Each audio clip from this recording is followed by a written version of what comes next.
Cashflow Diary Podcast, episode 540. Welcome to yet another exciting episode of the Cashflow Diary Podcast, the podcast that teaches you insider tips, tactics, and strategies for creating leverage streams of cash flow into your life. Learn from top-performing entrepreneurs, business owners, investors, and thought leaders from across the globe as they share their secrets to success. Like what you learn on this and other Cashflow Diary podcast episodes? Go to learninvestingnow.com and sign up to receive powerful tips and information that will help you succeed as an entrepreneur and investor. Now, here's your host, investor, entrepreneur, business owner, educator, speaker, author, and master facilitator of Robert Kiyosaki's cash flow game, Jay Massey. All right, and welcome back to the Cashflow Diary Podcast. I'm your host, Jay Massey, and I'm glad that you are here today because here's what it comes down to. When you are out there, we're both trying to figure out how to make our life work. We're building a business, and usually we have a goal. At some point, you want to enter into this stage that many people call retirement. Now, that means something different to each and every one of us. You guys know that retirement is not exactly something. I tried that already, didn't quite work out, and I needed a way to still contribute. And some of you may fall into that pot, and that's also okay. And others of you, maybe all you're thinking about is, fishing and escaping and traveling and photos, and that too is also fine. Here's the thing. No matter what retirement actually means for you, there is a point at which you must plan for and fund what it is you intend to do, regardless of the activity level. Now, what's also interesting is that sometimes what we don't know can and has always hurt us. What I mean this time is simply there is an act that I believe that the majority of us have never, ever read, because why would you? The history books wouldn't focus on it, but it is known as the Employment Retirement Income Security Act of 1974. And you're like, what does this have to do with anything? Well, today we're going to talk about some things that are typically called alternative investments. You and I, we have more options than we think. And if you've been using 401ks, IRAs, or any sort of qualified plan, I think today's guest is interested not only to talk to you, but you have more interest to talk to him than you probably already understand. I'm, of course, talking about the idea of being able to do more with those assets, those 401ks and IRAs, and you actually think is possible. And I have with me today none other than the founder and CEO of Alto, the alternative IRA, Eric Satz. Now, what's interesting about Eric is that, well, I'm told that he really, really, really likes football a whole lot. Now, we're not going to talk about football, but if something like that comes out, don't be surprised. But let's focus on what he can do, and more importantly, how his company can help you and I make sure that we get the best out of the assets that we have available. So do me a favor. Let's get ready to listen, learn, and love Eric Satz. Eric, how you doing? Jay, that is the single greatest podcast interview I've ever been associated with. So thank you. Well, I appreciate that. We're just getting started. Now, I have to ask you the same question I tend to ask everybody else the first time that they're here. Are you ready? All ears. All right. I tend to look at today's entrepreneurs a lot like yesterday's superheroes, like Batman, Robin, Wonder Woman, etc. Because I tend to think entrepreneurs and superheroes have a ton of things in common. For example, as an entrepreneur, occasionally I can envision myself flying around town, using our products and services, and saving customers one sale at a time. And yes, at that moment, I am probably wearing a cape. Also, though, like a superhero, an entrepreneur has a beginning. For example, if you think about Spider-Man, there was a time where he was just a kid going to school, doing his thing. And then one day he gets bit by a spider, discovers, oh man, I have a superhuman ability, and he has to choose whether to use it for good or for evil. So my question to you is as follows. Before, working at Credit Suisse, before, all of your Miami Dolphins and the Canes, and before everything that people know you for today, especially even before teaching the entrepreneurship class that you do, what we want to know is, who is Eric Satz?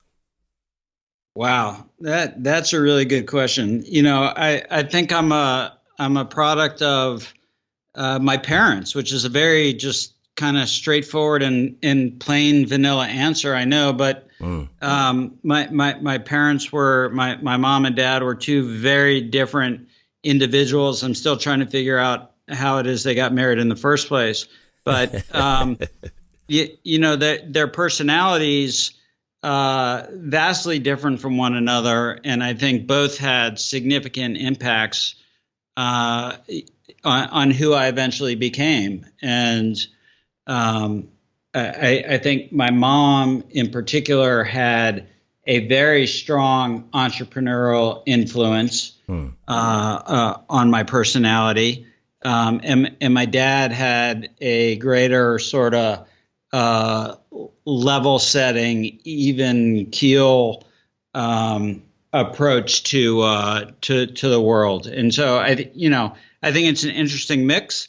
I do believe that we are who we are when we pop out, and then the rest is environment, right? And I think I feel fortunate that the two major environmental influences on who I am, who I have become, what I have done, were my mom and dad. And so maybe not the answer you were looking for, but it's the one that comes to mind. Oh, no, it totally makes sense. I mean, most of the individuals, when I ask them that question, they start out with someone who's been significant in their life. And not everybody, talks about, parents specifically. But yes, this totally makes sense to me. Now, I am curious, though, because I know there's a number of entrepreneurs who are listening that are wondering, what was that path like for you? How did you go from where you started to where you are specifically? Like, what were some of the first, I'm curious if mom was entrepreneurial, I'm guessing she was supportive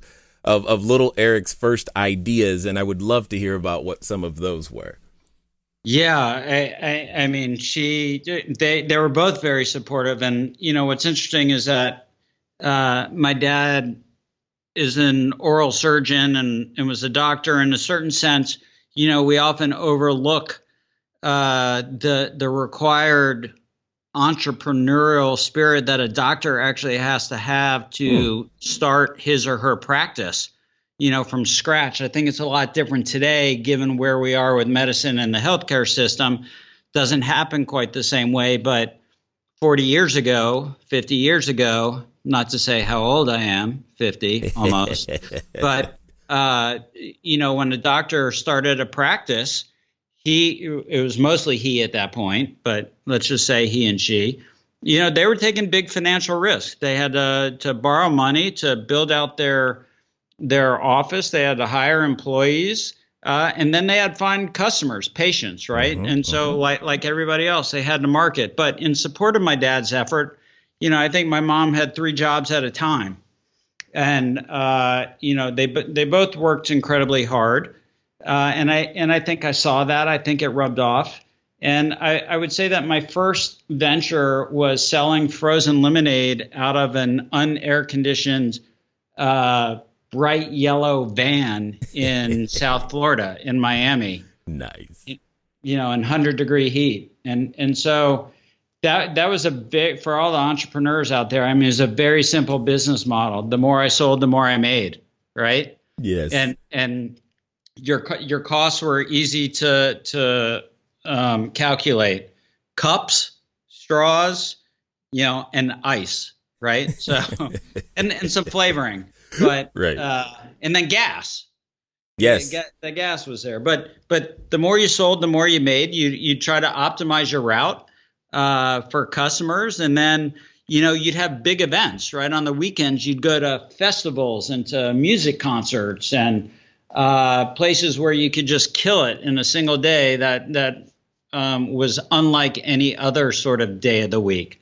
So that's kind of where it all started. And it went from there into a paper route at college where I distributed the Boston Globe and the New York Times. So those were the first two real entrepreneurial ventures for me. Nice. I like this. I like this, especially the lemonade in the unair conditioned van. That's an important part in South Florida. Well, yeah, you had to sell quickly. I like it.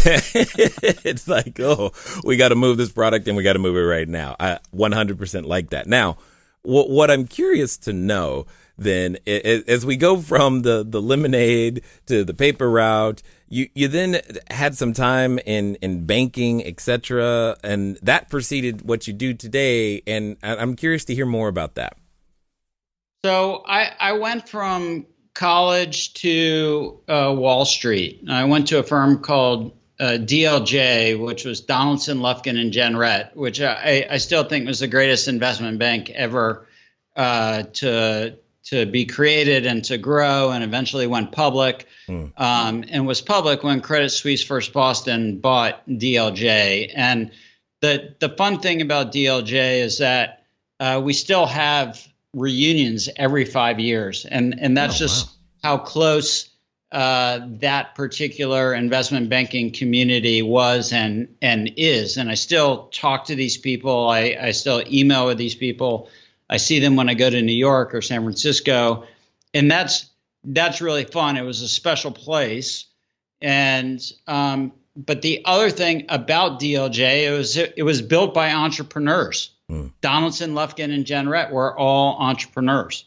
And then it attracted that type of individual as well, which meant that our client base, our customer base, was also very entrepreneurial. You know, Starbucks was a great example. It was a great customer of client of DLJ, and obviously everybody knows Starbucks today. And there were hundreds of others like Starbucks. So I was at DLJ for 3 years before I left to actually found a coffee bar in New York City called Ganymede's Coffee. And part of the reason I mentioned Starbucks is because I opened the coffee bar the same month that Starbucks opened its first location in New York City. Wow. And they got better real estate than I did. And I made, this is important for your listener. I made 3 mistakes when I built out the coffee bar. The first was location. The second was location, and the third, was location. So, I violated the 3 rules of retail real estate. Right. But as with anything, you learn a hell of a lot more in your failures than you do in your successes. When you succeed, you just think you're so great. When you fail, and the coffee bar really was my first failure, you got to take a step back. You've got to assess. You got to self-evaluate, and you really got to dig into, what your plan was, what actually happened, and where you could have done things differently and why, if you even would have done things differently. So, from there, I actually ran back to Wall Street for cover, went back to DLJ eventually. First went to UBS, where I did large bankruptcy restructurings because I figured out that I was good at it on my own. I could do it for other people. Right. I got experience here. I can help. Yeah. No, I mean, it literally is how I got the job. I was having, I think, the single worst interview of my life. And I think just out of mercy, the guy who was interviewing me, who became a real mentor and my boss, was like, well, tell me about the coffee bar. We got nothing else to talk about, is kind of what his face said. And I described to him how I had negotiated my way out of a very long lease. And that for him, the light bulb went off, and it was kind of like, oh, this guy understands negotiation and leverage. Let me dive into that a bit deeper. And that's how I got hired at UBS. And then my wife was looking at purchasing an art gallery actually out in San Francisco. And so I actually agreed to go back to DLJ, move from New York to San Francisco, and help jumpstart DLJ's internet investment banking effort out in San Fran on April Fool's Day, 1998. Still trying to figure out who the joke was on. But that was a hell of a ride, and again, a lot to learn. And while I was out there, I co-founded a company called Currenex, which was an online foreign currency exchange business that 8 years later, State Street bought for nearly $600 million. And so that's what we call a good outcome. And, shortly after San Francisco, not shortly after, 5 or 6 years later, we moved to Nashville, which is where my wife grew up, which is where I'm speaking to you from now. And I know that you were up in Clarksville, just a little bit north of us for high school. Yep. I've driven up there a lot to watch a lot of soccer games for my kids. And also have a lot of friends who were in the military and stationed up there as well. But so we moved to Nashville, and then we started an online organic grocery delivery business called Plum Good Food, and then launched a venture capital firm called Tennessee Community Ventures, where we invest solely in Tennessee-based businesses. And as a result of that activity, came across this opportunity to use your IRA to invest in alternative assets. But the problem was it was really complicated to figure out. It took a really long time. And if I weren't on the board of the company I wanted to invest in, they never would have waited for me to figure it out. And I figured out that it was too expensive for most people. Mm-hmm. And so, as you mentioned at the introduction, which is what I meant to say rather than interview, the introduction, the industry really hadn't changed since ERISA was created in 1974. It was completely people and paper based. And it just looked like with $30 trillion sitting in retirement savings, we could apply some technology against this opportunity and make it accessible to everyone. And just to tie this back to the introduction again of retirement, everything that you were mentioning to me screams choice. And that is, we want everyone in America to have the choice of retirement, right? To be able to choose whether or not you want to go fishing or whether you want to continue to go to the office and do some good and hopefully not evil, right? And it's our mission to make sure that everyone has that choice at the end of the day, because if nothing changes about the way we invest today, we're going to have 25 million Americans sitting in poverty come 2050. And, it's knowing things like that gets me excited to speak to individuals like yourself who have a passion behind it, because when it comes down to it, it's what we don't know. It's the fact that the area that your company specializes in, it's been around since 1974, which is code for a long time, long enough that the word could have, should have already been out, but hasn't really. And for a lot of people listening, it could absolutely sound new what you and I are about to talk about. But there's one thing that you said earlier that I've got to illuminate just a little bit. You mentioned that with your coffee bar, you had made 3 mistakes, and the mistake was location, location, location. I would venture to say that there's a number of people who have made that same mistake, but with their retirement plan, the location, the location, the location. Where they have placed it is cutting off their opportunity. What would you say? Yeah, no, I think that's a wonderful analogy. Spot on.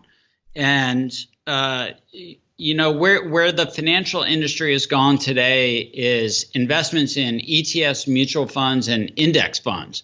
And the problem with that is that our expectations of returns should not be any higher than somewhere between 4% and 6%.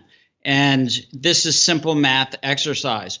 We're not going to be able to retire if what we earn on our retirement savings, no matter what your time horizon is only 4 to 6%, right? We need some outsized returns. And the fact of the matter is that the public markets have changed in such a way that the companies that used to go private, raising $50 to $100 million and being valued at, $500, $600 million, companies like Amazon and Google and Yahoo and others, these companies are now private until they're worth tens of billions of dollars. Companies like Uber and Lyft and Slack and others, right? Which means that the everyday American doesn't get an opportunity to participate in those deals until they're overvalued in many respects, right? Yeah. And go ahead. No. I mean, and this is the point. I often in presentations where I've gone and said things like this, people have a number of mixed feelings, and I forgot to issue a warning that as Eric and I talk today, you may find yourself in a spot when you get a little mad, and that's okay, because that's normal. But you may also feel some relief or an understanding that there is hope, because Eric, what it comes down to is I get frustrated because when we don't know something, opportunity is limited, but it's not just limited to the person who has the retirement plan. It's also limited to the would-be entrepreneur that is looking for funds. Not everybody's got the relationships in San Fran or up in Silicon Valley in order to make something happen. And someone they're sitting next to, listening to the podcast right now, could be the very reason that they get something done. All right, everybody. Thanks for listening, and I'm glad that you are enjoying what you are hearing thus far. But here's one of the things that's really important. One of the most important things that you can do is get started. One of the things that I've said before, and I say again, once you get started, stay started. But more importantly, there can be lots of roadblocks to getting started. So what we're going to do is we're going to remove one of those roadblocks for you and make it a little bit easier. Because the thing that I don't want to stop you is thinking, do I need a local number? How about a long distance number? Or should it be 800? How on earth am I going to make that happen so that people can contact me as I'm out there building my business, making my cash flow grow? But most importantly, understanding that it doesn't have to be difficult. Many of you may know, but if you don't, there's a company out there by the name of Grasshopper. And what I want you to do is I want you to go over to trygrasshopper.com/cashflow diary. Grasshopper is the entrepreneur's phone system. It works like a traditional phone system, but requires no hardware to purchase, no software to install. It's just a number that flat works. So if you are out there building that distributed workforce across many different locations, it's a way for you to still go out there and make your number be unified, simple, easy to use, something we've been using for quite some time. So again, go over to trygrasshopper.com/cashflow diary. Now, let's get back to the rest of the story. No, look, I think that's exactly correct. And, you bring up 2 points that I want to comment on. One is that most people raising money don't know that they can accept IRA retirement dollars as an investment any more than the people who actually have IRA retirement dollars know that they can access it for investing in a privately owned business or a piece of real estate, residential, commercial, multifamily housing, whatever it may be. And so, you can see someone having a conversation at a coffee bar, right? Like, I really like your business. I'd love to invest in it, but I only have savings in retirement, which is 90% of all savings in the country lives in retirement accounts. So that wouldn't be that strange, right? And then you can see someone on the other side saying, yeah, my lawyers told me it was, I can't take retirement money, or it's too hard to take retirement money, or, whatever it may be, some excuse because the lawyer just doesn't want to do work for something that's a little bit different. And the fact of the matter is that we've solved for all of these things. We've made it super simple and easy. We have relationships on our platform with both investors and issuers. We execute deals online, and we do it all electronically. And that was the whole purpose in building the platform. It was to identify scalable technology that works for both the investor and the issuer, entity, individual raising money or selling real estate, and to do it all online in a tax efficient and cost effective manner so that it would be accessible to everyone. And that's what we're doing. I mean, until I made my first alternative IRA investment 4 years ago, and I've been investing for 20 something years, I didn't know you could do this, right? And there are a lot of people, there are a lot of sophisticated investors out there who don't know you can do this. So you're not alone if you're sitting there thinking, well, I mean, I didn't know I could do. I thought I could only invest in IBM or Cisco or pick a public company. And you're not alone. It's not the case. Most people don't know you can do this. Yeah, and here's the thing. I'm realizing that you and we've delved deep into this because we understand it, and I'm passionate about it. So are you, because we need to take a step and just tell them what do you mean by an alternative IRA or an alternative investment? What is it that you and we're dancing around the subject, but let's be very direct. What is it that they don't understand about their retirement plan, their 401k, IRA, that they currently have, that they don't know that they actually can do with you guys? That great point. So if we take a step back and up, you can define an alternative asset in two ways. You can sort of do it by saying what it isn't, and then you can do it by saying what it is. So what it isn't is a publicly traded security, whether that's equity or debt instrument. You can't go to the New York Stock Exchange. You can't go to NASDAQ, place an order and buy it through a traditional broker dealer. But hold on, Eric. My HR department and my current financial planner, they say I can choose whatever I want. It is self-directed, is it not? So that's why we don't call the alternative IRA.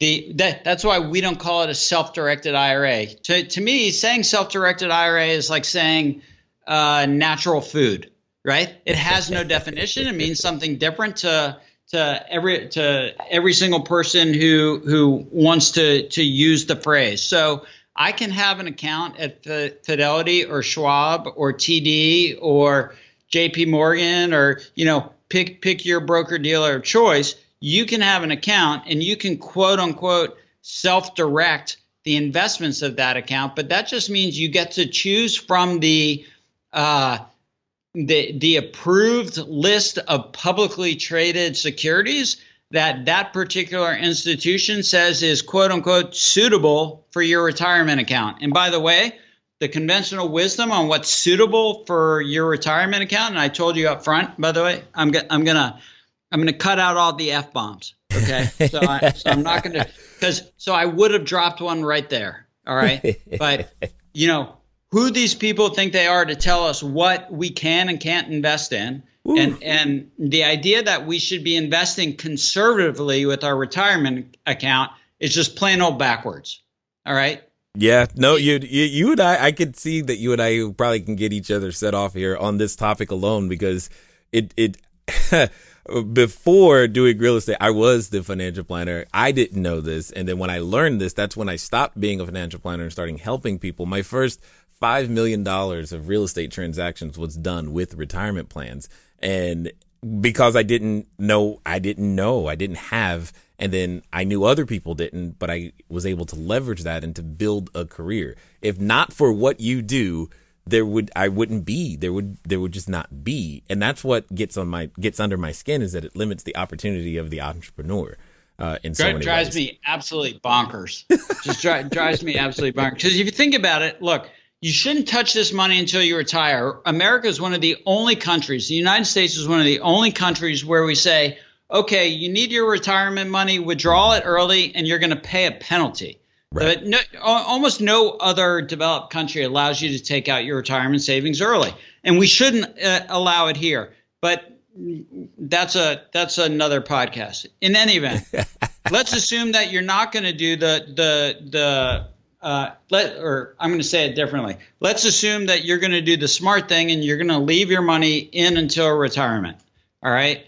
That means these are long-term savings dollars. They should be invested in long-term illiquid assets, because those are the assets that are going to earn you a premium over time. The public markets have a liquidity discount associated with them. All right. The idea is that you can always sell those securities, get access to your cash, and for that you pay a price. And that is a lower return for the most part. All right. And so if you know that actually most of us know that we're going to need cash, we just don't know when we're going to need it because the car's going to break down, the roof's going to leak, we got to replace the air conditioner or the hot water heater, or we have a healthcare scare, whatever it may be. That cash that you need to access should be your after-tax cash. It should not be your retirement savings. And so the after-tax cash should be invested in highly liquid securities, and your long-term tax-advantaged dollars ought to be invested in the illiquid opportunities like real estate, like private companies. If I'm listening to you, it's almost like you're saying we have it exactly backwards, Eric. We do have it exactly backwards, Jay. We do. We do. And I'm not saying it was always exactly backwards, by the way, but where we are today, it is exactly backwards. So when it comes down to it, though, and I'm going to test here. I'm just curious if you have this same feeling that I have. When I look at like the Securities and Exchange Act of 1933, 34, and they have this term, this accredited investor, and the qualifications for such. Because there's a number of people listening who would love, they understand what you're saying, but yet, they're automatically disqualified from being even offered or even to find out about some of these long-term illiquid assets because they don't meet this definition of accredited, even though you could argue that they understand it better than some people who do meet that definition. So this is where I just have to call bullshit, okay? And, sorry for that, but no, this is great. You feel exactly the way I do. Very limited vocabulary, and that's the word I got. Yeah. Right. So the Securities Act of 33 and 34. I mean, if we go back to why they were created, it's because we had a bunch of people running around this country ripping people off, raising money for railroads that were never going to get built. Okay. And there was this investor protection that was created back in 33 and 34. And, everything sort of has a time and a place. We've got more information available to us today than we ever did. All right. So there's and by the way, just so the audience knows, the definition of accredited investor is someone who has $1 million of liquid net worth, not including their primary residence, and or has earned $200,000 individually or $300,000 as a couple that files taxes jointly over the last 2 years and expects to earn the same amount in the current year. So if you don't meet that requirement, then you fall into the quote unquote non-accredited bucket. But what the government is essentially saying is that people who have money are smarter than people who don't, and I just take issue with that. All right, you and me both. Right, and so that needs to change. And that there are a lot of people who, the joke is, how do they become millionaires? They start with 10 million, right? I think people who know that their future depends on how their investments are going to perform over time. I hope anyway that they're going to do their homework. They're going to do their diligence. They're going to get smart about the investments that they want to make. And I think it's entirely unfair to say that they can't or won't because we've never given them the opportunity. Now that's changing a little bit, by the way.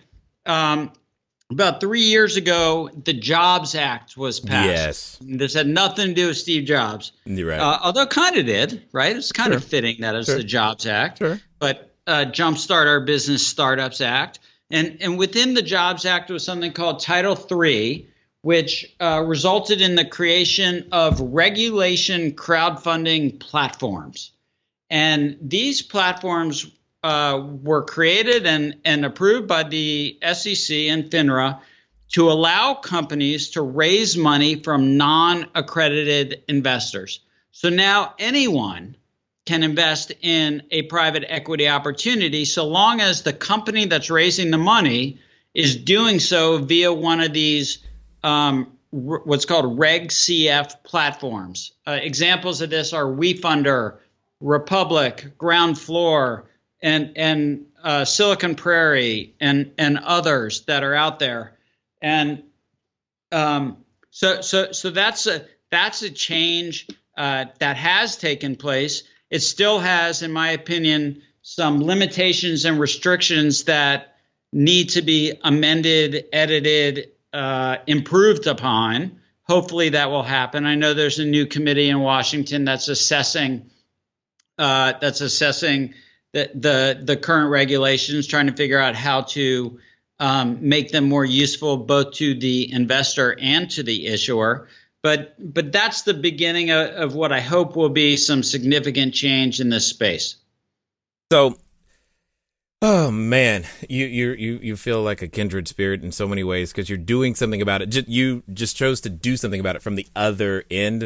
I was like, cool, let me go find all of the people who know how to hold and custody the assets, and I'll work with them and tell people, and then create entrepreneurs.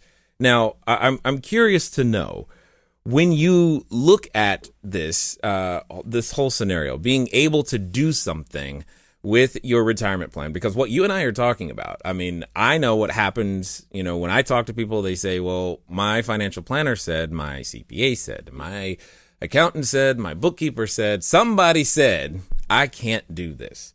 And I'm curious to know, why do you think it is not common knowledge, and why does it feel like, it's hard sometimes to get people to understand that no, you can have more control and it's okay?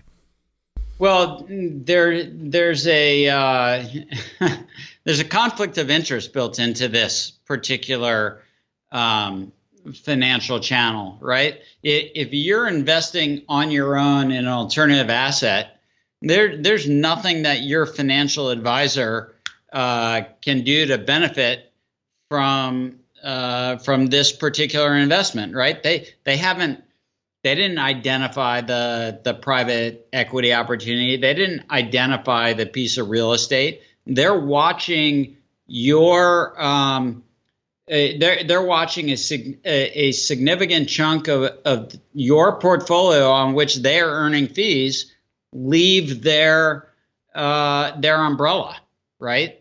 And so they're not exactly. I'll say it more strongly. It's not in their interest to advise you to invest in alternative assets because they don't make any money on you that way. So it's perverse.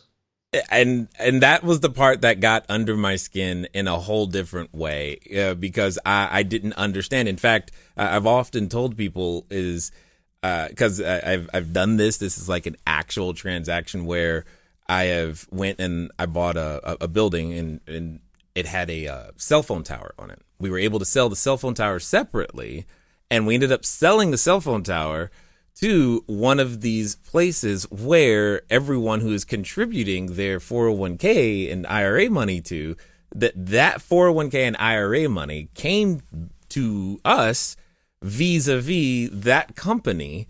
And I'm just like, wow, I just got a whole bunch of their retirement money. They're contributing their $50 or whatever it is straight out of their retirement plan or out of their paycheck.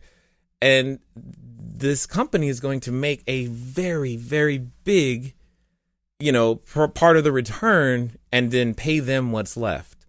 And I'm like, I don't like this system. I'm like, wow. And the fact that we don't know this is the challenge. So when it comes down to running into the education space and figuring it out, how loud have you guys found yourself having to be? How many times do you find yourself having to fight for other people simply because because what we don't know? Well, God, I don't even know where to start with my answer on that one, Jay. We got into the business because traditional entrepreneurial story, right? Like I had a problem. I wanted to use my IRA money to invest in one of my portfolio companies. And it was a disaster of a process and experience. So obviously I did it a couple more times because I wanted to figure out whether I was the only one with this problem or whether there were others. And if there were others, how many and how big was the opportunity? And it was really a utilitarian exercise at the beginning in the sense that I figured out there were $30 trillion in retirement savings, less than 1% invested in alternative assets. And the process that was in place for people to actually access their money and make an investment, assuming that they knew they could, which was the first obstacle. Most people didn't know you could. The second was just overly complicated and time consuming. And the third was it was too expensive for most people to make an investment of a size that they could afford to make. And so what started out as a very utilitarian exercise to fix a very large market opportunity, to fix and address, I should say, a very large market opportunity, really evolved into a passion and drive to address what is a looming retirement crisis in this country. And, I feel like we've got 80 million IRA accounts, 70 million 401k accounts. And over the next 20 years, we ought to have at least 50 million alternative IRA accounts because America needs access to and exposure to real estate and private companies to generate some outsized returns and really put us in a position where we're going to be able to retire come, whatever our retirement age and year is, should we choose to do that. So let's go on the fun side for a little minute because I'm curious that I bet there's a few people who are wondering, what are some of the strangest or craziest things that you've seen your clients be able to now choose where to place their funds? Well, we don't judge anything that way, and Sure.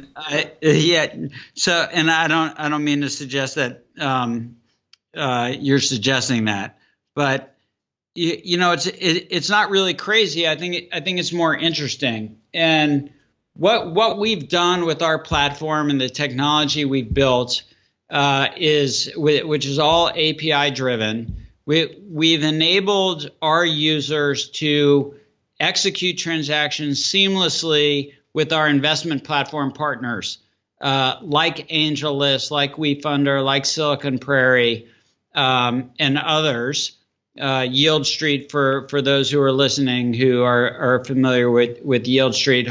We'd like to add CrowdStreet and Peer Street as well, and we're working on that. But because we are fully integrated with these platform providers, we get to see a lot of the really interesting companies that are growing up, that are popping up, that are starting to spread their wings in Silicon Valley, also in Southern California, and Boston, Chicago, New York, Nashville, if they're healthcare focused, Austin, Dallas, Houston. So we're seeing a lot of activity. We see it early, and that's a really fun part about what we're doing. There's a lot of data collected with respect to investment activity in the country.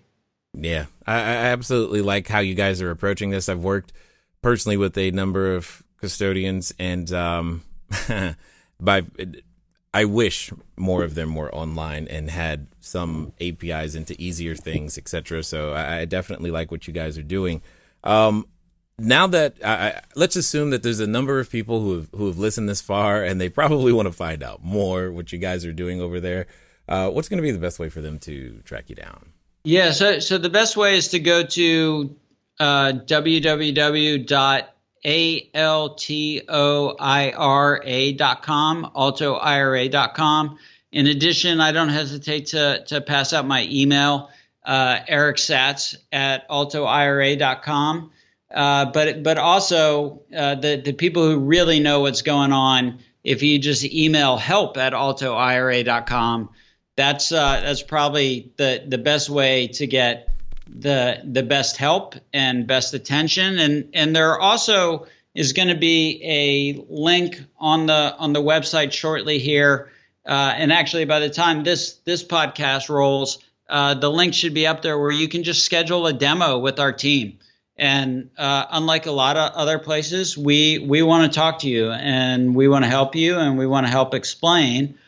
And then finally, if you do have investments sitting with other custodians, and for whatever reason you're less than thrilled, or you feel like you're paying too much, we also accept security transfers. So you can transfer those holdings to us, and we can be your best friend and custodian. I love it, 100%. Now, I have a final question for you, because as we wind down, I'm curious to hear your response, given your diverse background and experience, your entries, your exits, the successes, failures, and whatnot. I know that there's individuals listening, who they started this episode in one place, but now they're at another. They may have gotten to the point that said, okay, cool. Well, if Eric can go through all of that, if Eric can fail with a coffee bar and picking the wrong location, you know what? I can try. I can do something. Or, maybe it's time for me to actually make that IRA do something. I can get to there. They're at what I like to call the precipice of decision. Now, like I know, that when we get to those decision points, we often have a companion, and it's a companion that comes in the form of a voice. And it's a voice that reminds us often of, well, the last thing didn't work, and why is this one going to work? And oh my God, you're going to do what? For who? No one's going to listen to you. Why are you even trying? I mean, don't you know that Wall Street's already got that game locked up? Why don't you just quit? And for some people, they are related to that voice. So my question to you is as follows. Let's pretend that this time it's going to be different. This time they're going to follow through. They're going to do exactly what you suggest, Eric.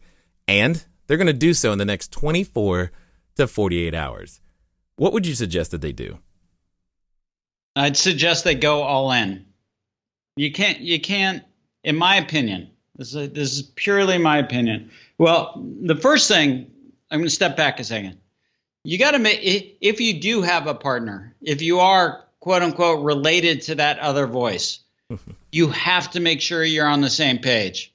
Otherwise, that's going to be the end of that relationship. So that's that's the single most important thing, I think, for most people. Make sure that you and your partner are on the same page with any entrepreneurial decision-making activity or process. Assuming that you are and that you're going to go forward and do this, don't do it halfway. You got to be all in, and you got to commit to it. And otherwise, you're just second guessing yourself the entire way through. You just got to believe in yourself. You got to know that it's not all straight up and to the right. That there are a lot of bumps in the road. You're going to hit potholes. You're going to hit ditches. It's going to be tough. One of the things that I talk about in this high school entrepreneurial class that I teach with one of my colleagues when we get these students. And by the way, this is an entrepreneurial exercise. We started with one school 3 years ago and 12 kids, and we have 5 schools and almost 40 kids this year. So that's been fun. And by the way, if there's any sort of if there's anything that's going on in this country that gives me hope for the future, it's spending 2 hours a week with high school students and listening to their entrepreneurial ideas and drive. But one of the things that we talk about is, if you're going to go be an entrepreneur because you're going to make a ton of money, stop. Okay. It just doesn't happen that way, right? If it did, everybody would do it. It's really hard. It tests your character, and you got to be committed. You got to be passionate about it, and you really got to want to do it. And so that's what I would say. I like it 100%. I appreciate, again, everything that you've done, and it's clear to see how, the younger version of Eric, who was out there with the I had a lot more hair. Yeah, well, yeah, I get that, but that might be. We can still hear the youth that's there. That same person who was hustling with the lemonade and whatnot, and making it happen, and all the things that you have gone through, and how you've taken those and turned them into something that, well, can just continually benefit even more individuals. And just let me be the first to say thanks for taking the time to share your knowledge, wisdom, and insight here with us today at the Cashflow Diary, sir. Jay, it was a sincere pleasure. Thank you for having me. And I hope for us to be able to meet in person next time I'm on the West Coast, or if you're in Nashville. All right, ladies and gentlemen, you know what time it is. It's time for you to move at the speed of instruction. What does that mean? That means get over to altoira.com. Look up Eric Satz. He gave you his email. That's not normal. That means use it, because you have questions. You have that IRA. You got those assets. They're sitting idle or they're underperforming, and you've just been introduced to a way to make that change. Here's the thing.